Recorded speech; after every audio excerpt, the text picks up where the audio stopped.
Welcome to the Game Audio Resource WiseCube 2019 Audio Implementation Guide Series. In this guide, we'll focus on vocal exertion implementation that can be used for all enemy entity types. To simplify the guide, we will highlight the Ogre as a generic example. Use this guide as guidance to implement any enemy entity vocalization types. Please ensure you have completed Chapter 9C Idle Step 2 Enemy Entity before starting this chapter's part. That guide sets up key hierarchy structures needed for this guide. This step sets up the data for the Ogre Death vocal exertions to trigger. However, this process is exactly the same for the pain and grunt vocal types. In the Project Explorer Vocalwise work unit, right-click the vocal_ogre actor mixer. Then select New Child Random Container. Name it vocal_ogre_death. Drag in one-shot vocal audio assets to the random container. Place them under the path SFX, vocal, ogre, then exertion. With the random container selected, in the Properties Editor Positionings tab, tick Override Parent. Then, under Listener Relative Routing 3D Spatialization, in the drop-down menu select Position and Orientation. Under Attenuation, assign the path myCube, vocal_medium_fast. In the Project Explorer Events tab, right-click the Vocalwise work unit, then select New Child Virtual Folder. Name it vocal_ogre. Locate the following events: death_ogre, grunt_ogre, and pain_ogre. Drag the events into the new vocal_ogre virtual folder. Select the death_ogre event. Return to the actor mixer hierarchy, then drag the vocal_ogre_death switch container onto the event's play action.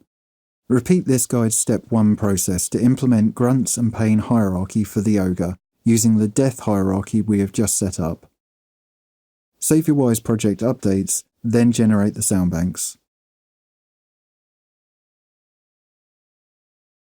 As no unique event exists for the Ogre Attacks, we will set up content to trigger whenever the ogre performs an attack move. In the Project Explorer Actor Mixer hierarchy vocal_ogre actor mixer, copy and paste any one of the random containers that we set up in step 1 to the same location. Name the duplicated random container vocal_ogre_attack.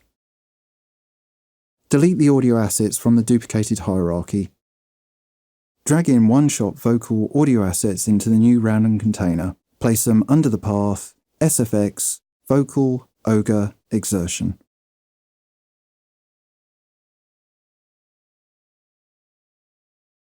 In the Project Explorer Events tab, locate the event fire_fireball_monster.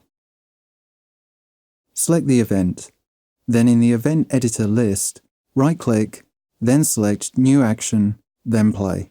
Return to the Actor Mixer hierarchy, then drag the vocal_ogre_attack random container onto the new Play Action line target column.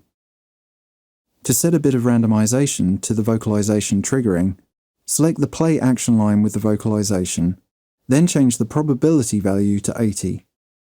Save your Wise project updates, then generate the sound banks.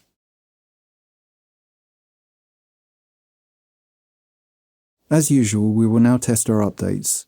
Then we will highlight further entity vocal data to be implemented. Boot up the game and connect Wise to the game. In Wise, solo the actor mixer hierarchy vocal_ogre actor mixer. Then change to the profile layout. Filter the log by vocal_ogre.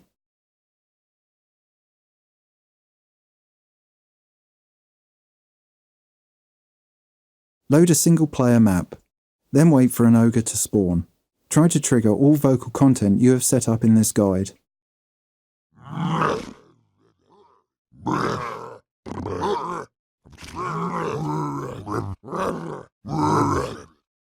Close the game. Save your Wise project updates, then generate the sound banks. Finally, run a Wwise integrity report to confirm your data is set up correctly. Use this chapter step to implement hierarchy for any other enemy entity types that you wish to assign your own content to. You can duplicate the Ogre hierarchy and rename the containers for each entity type to save implementation time. In the next chapter's part of this guide, we will add a few extra controls to the Bure idle vocalizations.